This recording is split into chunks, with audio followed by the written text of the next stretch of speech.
unang event niya.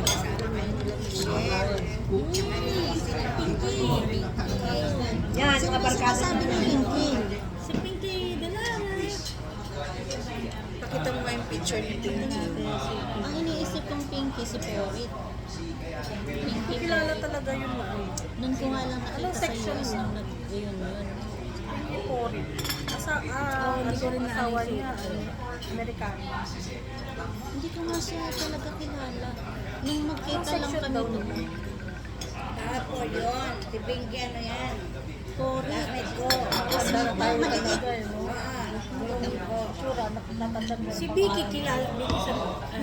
Ano ba siya? Naka-graduate pa siya. Hindi siya Pinky. Magkano ang ano niya pala doon? Magkano ako Prices niya. Hindi sa case, di ba? Yan. Ito Pinky rin. Tapos magkano daw? Paano yung sa kanya meron na siya? Oo, siya lang Pinky lang bumirid mo yan. Pwede ba yan? Gusto ko man. Tatanggalin ulit? Or pwede nyo i-maintain? Actually, pero tingnan natin. Pwede naman, tutuloy tayo. Konti lang naman. Hindi na kayo babalik. Kagagaling lang niya ngayon. Nung sa Hindi na kayo babalik din.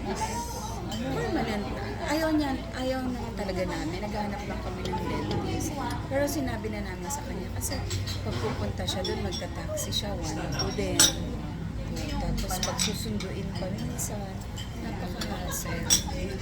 Dito siya sa Mahalo Biluna. Ayun, pili ka mo naging ka para may video ka. Kaway ka Picture ka na nga. Wala kang picture namin. Sige, kain ka lang para makita ang pagkain. Hindi, nag-picture tayo. Kanina yan kay ano? Kay Edwin dyan. Hindi naman naman si Edmin. Nag-iba ko ng account mo. Nakakamiss ka sa akin. Oo, kasi dati na, ano kami. Hindi ka Oo, nasa batch Christmas party. Nga eh, lumaki siya eh. Ng batch ko, ng college. Batch 94. Hindi na tayo mag-ano. Nasa ano kami, Timo. Dumating na sila eh. Yeah. Nagkita-kita kami sa Busog na, hindi na makakakanta yan. Ano sabi ko sa'yo kanina ko? Hindi mag-team ko kasi mag-a-approach kami.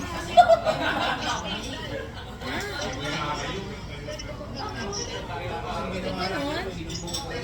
Ganon? So, paano gagawin natin? Tingnan ko na. Yan lang ang nabigay. Bago mag-ano siguro.